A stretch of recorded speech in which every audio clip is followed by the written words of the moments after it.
नमस्कार, जय हिंद। मैं एसएस सर।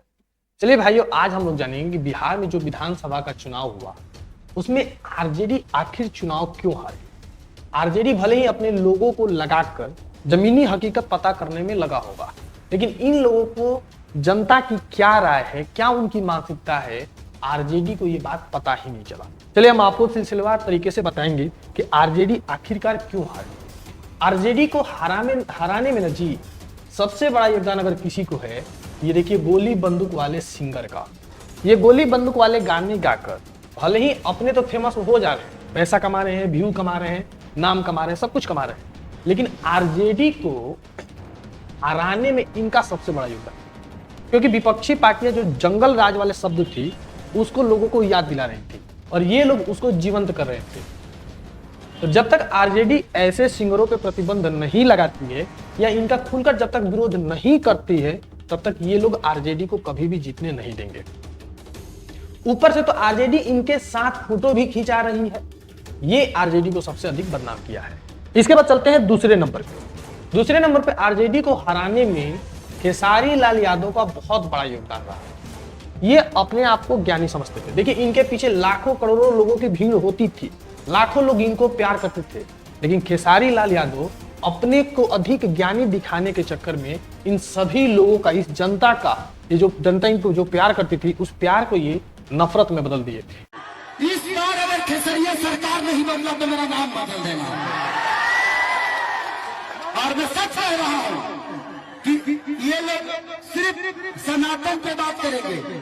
मंदिर तू बनेगा, मस्जिद तू बनेगा, अस्पताल का हर मौसा बने है। इन्होंने जो राम मंदिर पे स्टेटमेंट दिया कि वहां हॉस्पिटल होना चाहिए, लेकिन वक्फ कानून पे कहा इन्होंने कि इनको जानकारी नहीं है। मुसलमानों से जो इनका प्यार है ना जी, वही इनको ले डूबा। वो सिर्फ सनातन की बात करते हैं। उन्होंने मंदिर दिया कहाँ? यूपी में। उससे कितने लोगों को रोजगार मिल गया? उन्होंने मंदिर कहाँ दिया? बनारस में। कितने लोगों को रोजगार मिल गया? मैं यही बात कहा था कि मंदिर जरूरी है, बट उसके साथ अस्पताल भी जरूरी है। लेकिन तेजस्वी भी तो कह रहे हैं, उनके मुंह से भी तो वक्फ कानून की ये बात निकल रही है। कूड़ेदार भाई, सोचने वाली बात है कि राम मंदिर कोई मंदिर नहीं, एक आस्था है। और इन लोगों को, सभी लोगों को, भारत में इतनी सारी जगह है, सभी लोगों को राम मंदिर के नीचे ही हॉस्पिटल क्यों चाहिए? अब मिल गया हॉस्पिटल, चुनाव में हार चुके हैं, अपने बवासीर का ऑपरेशन वहां करवा ले। इसके बाद तीसरे नंबर पे आती है आरजेडी की ये दोनों महिला प्रवक्ता। देखिए भाई, प्रवक्ता का मतलब होता है कि वह अपनी पार्टी के विचारों को न्यूज चैनल पर रख के, जहां दर्शक देख रहे हैं, तो पार्टी के बारे में उनकी राय बदले। लेकिन ये जो दोनों न्यूज प्रवक्ता जो थी, जिस तरीके से गाली गलौज, लड़ना झगड़ना था, वो आरजेडी की जो मानसिकता लोगों के मन में है ना जी, उसको ये लोग बढ़ावा देने का काम कर रही थी। यानी कि ये दोनों अलग से मुसलमानों को 4% आरक्षण दे रही है, लेकिन उस पर शिवम त्यागी कुछ नहीं बोलेंगे। पूछिए ना, फंसे हैं वहां पे। तो अगले ही वक्त प्रधानमंत्री नरेंद्र मोदी भूतपूर्व प्रधानमंत्री हो जाएंगे। इसका तो डर है ना भीतर में। चुपचाप रहिए और साइड से जो ईडब्ल्यूएस में मुसलमानों को आरक्षण दिए हैं वो देते रहिए। यानी कि ये दोनों प्रवक्ता जब तक आरजेडी में रहेगी, ये दोनों उनको जीतने नहीं देगी। इसलिए आरजेडी को जितना जल्दी हो सके इन दोनों महिलाओं को भागाना चाहिए, क्योंकि ये जातिवाद भी बढ़ा रही थी। उच्च श्रेणी की जो जातियां होती है, सवर्ण जातियां होती है, उनके विरुद्ध ये नफरत दिखाते थे। इसलिए इन लोगों को जल्दी हटाना चाहिए। इसके बाद आते हैं राहुल गांधी। ई मालिक अगर चुनाव में उतर जाए और वह पार्टी नहीं हारे, ऐसा हो ही नहीं सकता है। इन्होंने बीजेपी पे वोट चोरी का आरोप लगाया, ये आरोप इनको हरवा दिया। अब ये सोचने वाली बात है कि आखिर राहुल गांधी ने वोट चोरी का आरोप क्यों लगाया।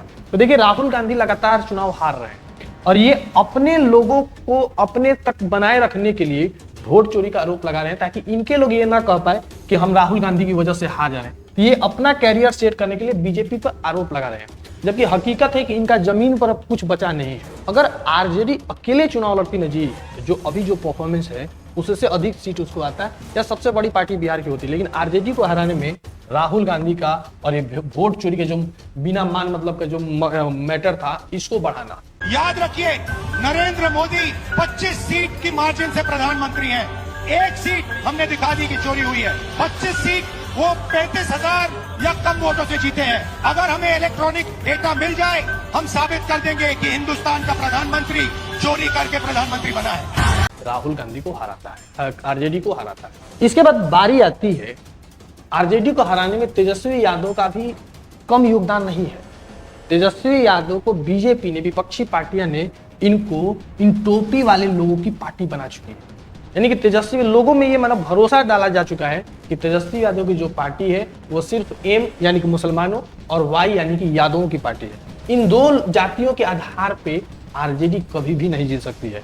आरजेडी को जीतना अगर है तो इनको भैया टोपी छोड़ के तिलक लगाना पड़ेगा और खुद को हिंदुओं की पार्टी बनाना पड़ेगा, तब जाके आरजेडी जीतेगी। यानी कि आने वाले समय में आरजेडी को अपने आप को हिंदुओं की पार्टी बनानी पड़ेगी और मुसलमानों से खुद का किनारा करना पड़ेगा, क्योंकि इन टोपी वाले लोगों को ना जी पूरा भारत मान चुका है ये आतंकवादी है। जी जो है खाना लाए हैं, लंच में मछली लाए हैं और बहुत ही स्वादिष्ट मछली है।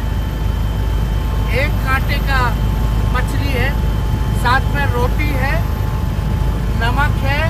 और इन आतंकवादियों का जो भी पार्टियां साथ देगी वो जीवन में कभी भी नहीं जीत सकती है। आपकी क्या राय है? अब इसके बाद इनको देख लीजिए, प्रशांत किशोर को, ये भी बहुत अच्छा कर रहे थे, लेकिन इनका सीट आया है क्यों? जीरो सीट क्यों आया है? क्योंकि ये भी अच्छा चल रहे थे, लेकिन आगे चल के ये भी टोपी वाले लोगों के चक्कर में पड़ गए। टोपी वाले में जो जाएगा टोपी वाला उसको हरा देगा, क्योंकि लोग, अब भारत के लोग इन टोपी वाले को आतंकवादी समझते हैं और आतंकवादियों से भाई दूर रहना पड़ेगा। और देखिए कुछ दिनों के बाद उत्तर प्रदेश में चुनाव है, लेकिन इनकी भी हार अभी से ही तय है।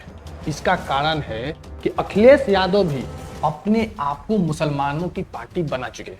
और भाई याद रखिए कि अगर अब आपको जीतना है तो आपको तिलक लगाना पड़ेगा, टोपी जो है वो छोड़ना पड़ेगा जीतना है तो। यानी कि आपको अगर चुनाव में जीतना है ना जी तो हिंदुओं की पार्टी बननी पड़ेगी।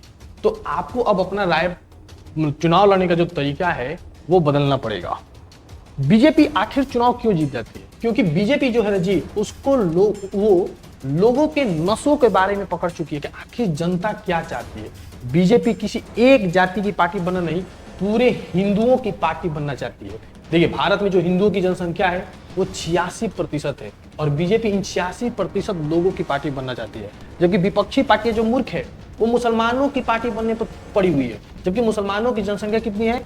मात्र 14%। तो अब आरजेडी को आने वाले यानी कि 2030 में फिर से चुनाव होगा।